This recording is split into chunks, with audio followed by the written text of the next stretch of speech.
Hello. So after a terrific previous campaign where we finished second in the table, we were hot on the heels of the title for most of the season. We are in the Champions League, as you would have seen in the last episode, and we have made good progress in the League Cup. A 4-0 win away at Portsmouth to put us through to the fourth round. Stoke away should be a reasonably winnable game there as well, so progress in that competition would be nice. And we open up our Champions League campaign with two Portuguese sides, Porto at home, Sporting away, Genk at home, Bodo Glimt at home, Osijek away, Cannes away, who we played before in this save, and then we finish with Bayern and home and Napoli away.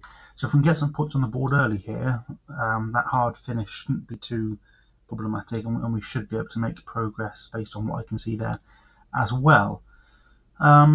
When it comes to the Premier League table, we, as you saw there, fell to a defeat in the first game, but have won 3 of the 4 since then, putting us in 7th.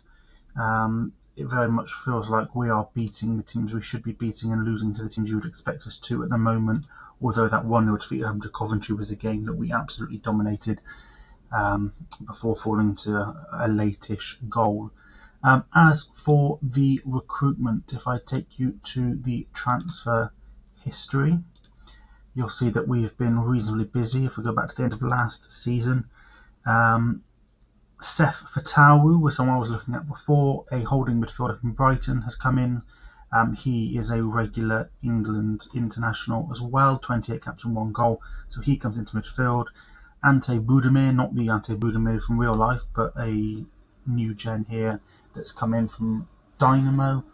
We have loaned him back to them, but looks like he's got a lot of potential. Came in for 8 million, and Rodrigo, again, another young player who's come in and made a few appearances from the bench. As for outgoings, there were 2, so Budimir back on loan, and a young player, Jacob Barnes, we let go unwillingly. That was a release clause again. I did say in the last episode we need to watch out for that, so I'll try and do a better job with it, but he's gone to Manchester United. And then for this season's transfers, if I sort this by price, we've got a few players out on loan. Rodrigo Moore's contract expired, so he moved to Amobieta on a free, but was someone we probably would have moved on anyway. We've sent Gleitchen back out on loan as well. Now we've got 2 more recognised senior centre forwards. You'll see there Paul Rowe came in permanently after his brilliant season last season, and he started with 6 goals in 5 games. Other outgoings, again, it's the same thing. It's these young players that have come through that haven't really lived up to it. Walter Blanco played a fair amount for the first team. Ings and Jardine played sparingly. Ruiz was the wing back that we tried to convert to a right back. He did play as a right back at the end of last season, but when the offer came in to move him on for significant profit, I took it. And then the incomings, obviously you know Rowe already. Yaya Diamande, a holding midfielder from Villa for 20 million, and Ahmed Tokpa from Aston Villa, who is a defender, predominantly a centre-half.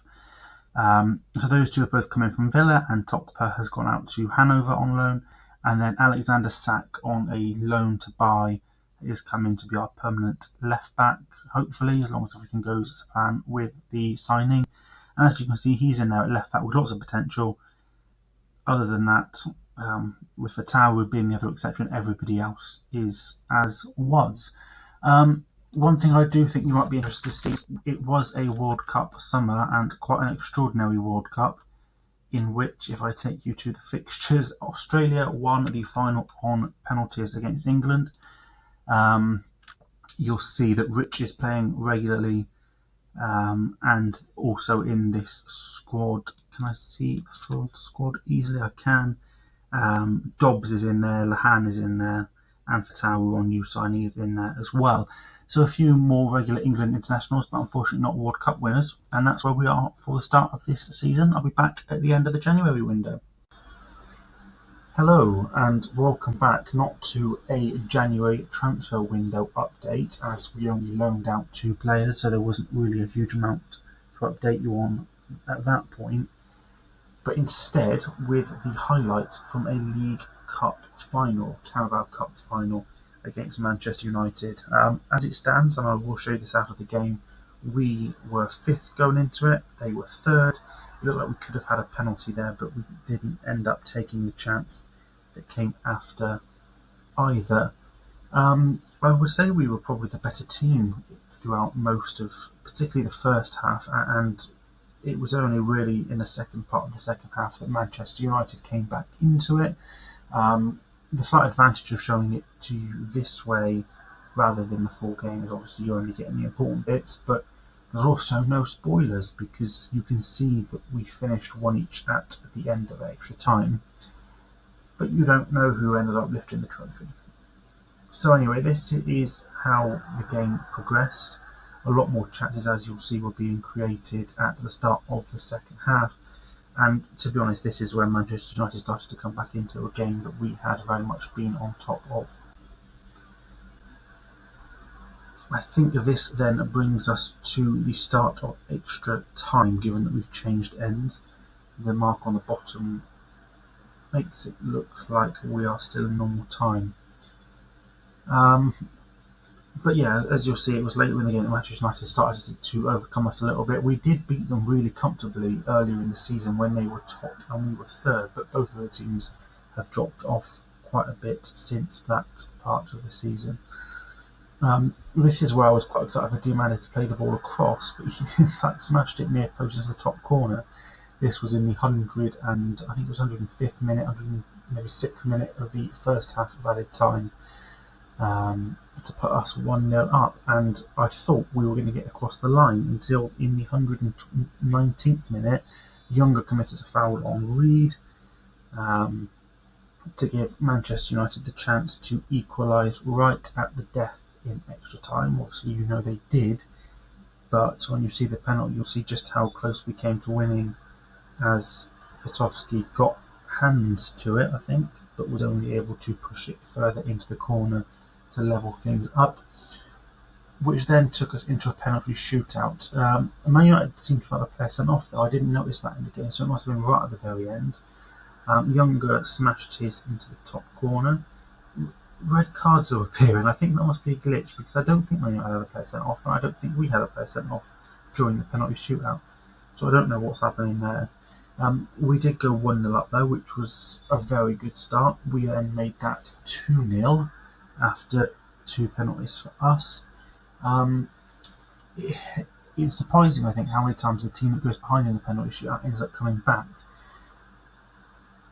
which it looks like Manchester United were about to start to do when Vitovsky couldn't save their second penalty.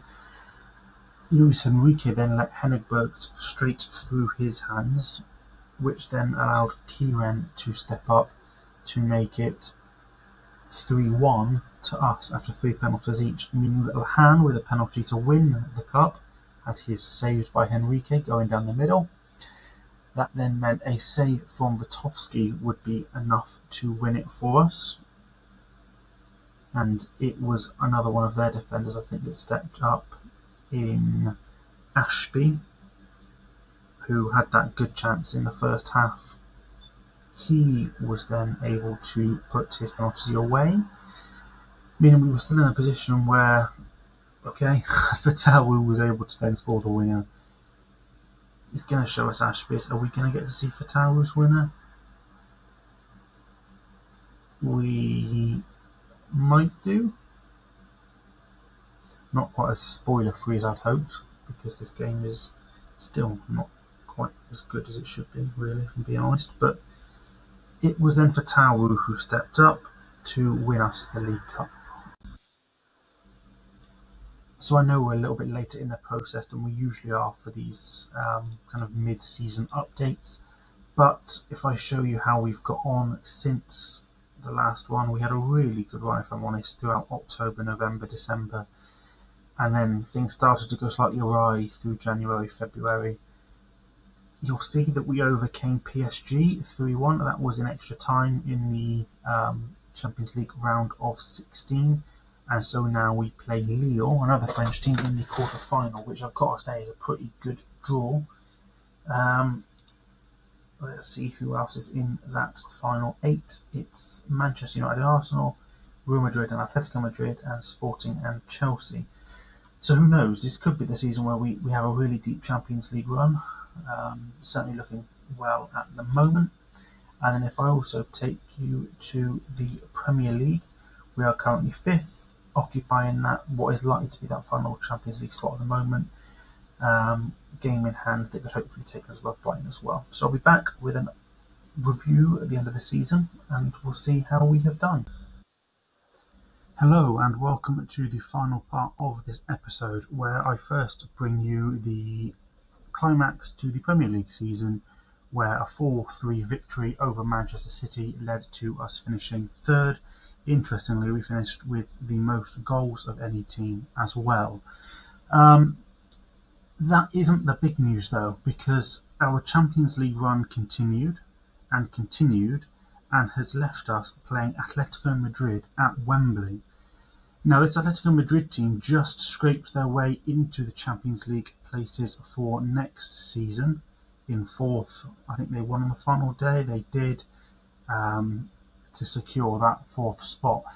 So we're not playing a super team. We really do have the opportunity here to win a Champions League title. Now, Rich has picked up an injury, which means I'm going to have to bring in Gonzalez and swap those two over, and Ince has been injured for a while, so Maximovic will come in there. That means in terms of the bench, it will be Dobbs and it will be Beardmore on the bench, and what a story it would be if he can win the Champions League, having come through as a youth product when we were in League 2. So, let's go. In an ideal world, I would have loved to have shown you the semi-final, but unfortunately the game broke. We were, I think it was 2 each after the first leg at Arsenal, or 1 each, I think it was actually after the first leg at Arsenal. We went 2 goals up early and ended up, as you saw when I showed you the list of fixtures, winning 5-4 in a thriller that I had to quick sim because the Arsenal equaliser to make it 3-3 on aggregate broke the game. It just kept showing me the goal over and over again. Atletico Madrid beat Chelsea in their semi-final, and given the league table I've already shown you, with Arsenal and Chelsea both having a fairly poor season, the fact that we are probably the strongest team that made it to the Champions League semi-final this year is quite remarkable. And here we are, probably the favourites against Atletico Madrid in the final at Wembley. Atletico Madrid have had the better start. We are being fairly positive, and we have got a fairly strong team out. Vitovsky has starred really all the way through this season. I will show you how the squad has fared in general, but he saved quite a few penalties. He obviously was the hero in the League Cup final as well. But it hasn't been the best of starts to this Champions League final. I do feel this is early. I think I was expecting us to take a few more seasons to get to this point. And so I'm not hugely surprised that we've gone behind early here to Atletico Madrid. You have to say it's been the run of play. But not a great start. Not a great start at all. I'm tempted to move Pinto back a little bit deeper to try and put another man in midfield, given their dominance of the ball. This isn't the same Atletico Madrid that you'll be used to, who sit deep and try and counter-attack. They've been the dominant side in the first 20 minutes.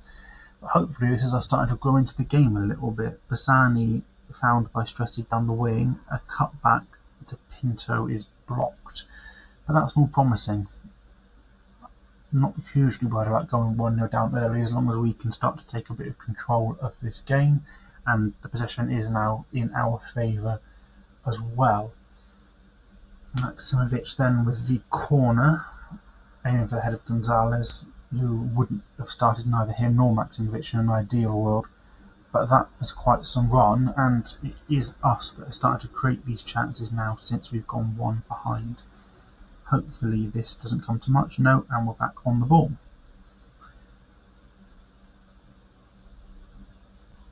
While we continue to have the majority of the possession, I am hopeful that we are going to be able to create some more opportunities Our XG is rising, it's now overtaken theirs, but one shot on target is a bit of a concern. Obviously the two highlights that we've had have both been blocked shots, and I'm a little bit disappointed that we've started this highlight off of the ball. But I won it back well. Stressic looks like he started reasonably well. Hopefully Fatawu can give us a bit of control through midfield. Bassani, I'm hoping, would have come out wide there for the ball. He hasn't, so we've conceded it. Can we win it back through Younger? No. And Fatawu's committed a foul, which hopefully doesn't result in any more than a free kick. Not really sure what the highlight was there, although maybe I've said that too soon because Atletico now have the ball. Good tackle by Fatawu, although he's now lost it again. This is a rather long highlight, and hopefully he's not going to be sat getting himself in any trouble with his early booking. He might be someone that we look to take off when we reach the second half. Pinto to Maksimovic. Can he cut it back? He can. Can Pinto find the top corner? He can. First goal. I can't believe that's his first goal in this Champions League season for Pinto, because he has been absolutely a star in our Premier League campaign. Obviously 8 games tells you that we didn't use him all that much during the qualifying campaign, and we're not going to watch the replay given how far back it started. But back on level terms, and if Pinto has a good game, we usually win. It would be good if Dutton Black can start to increase his match rating, and obviously him, Pinto and Younger are really our 2 stars.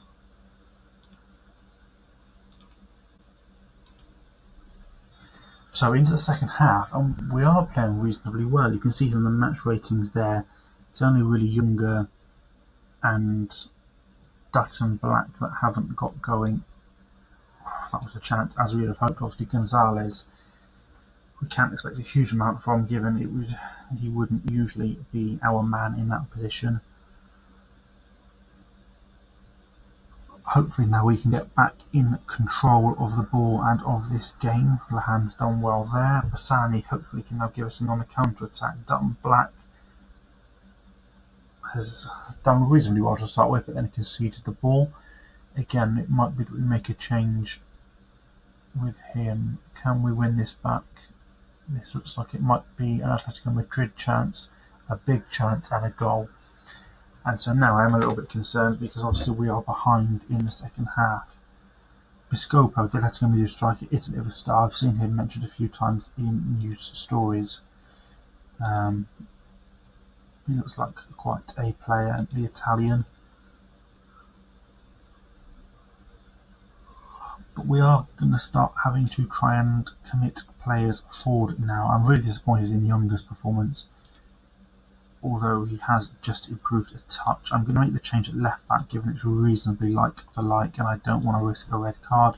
We'll do the same with the right full back as well. Dutton Black and Younger are the 2 that I think are going to be the next to be sacrificed. I will give them until the 70th minute, because they are really 2 of our better players. Let's demand more and hope that we can create something. We are still having the majority of possession, but if momentum has swung back in Atletico's favour, really. I'm not going to take off Dutton Black, because I'm a little bit worried about needing him late in the game when we throw players forward. I'll bring Rowe on in that attacking midfield position to start with, and it might be that I then move him up front if we reach 80 minutes without having equalised. We will discourage long shots as well, and I am going to start now to commit players forward. We'll bring Fatawu and Pinto, Bogdanovic and Wilson up the pitch, and we'll go with Rowe as a deep line forward alongside Dutton Black. I've still got one more change.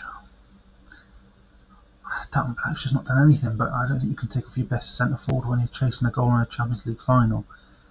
That's a rather hopeful ball. Maksimovic has done quite well. Bogdanovic, and that looks fine. The referee's blown his whistle, but that all looked good to me, unless Maksimovic was coming back on from an offside position originally with the high cross, but that looked fine.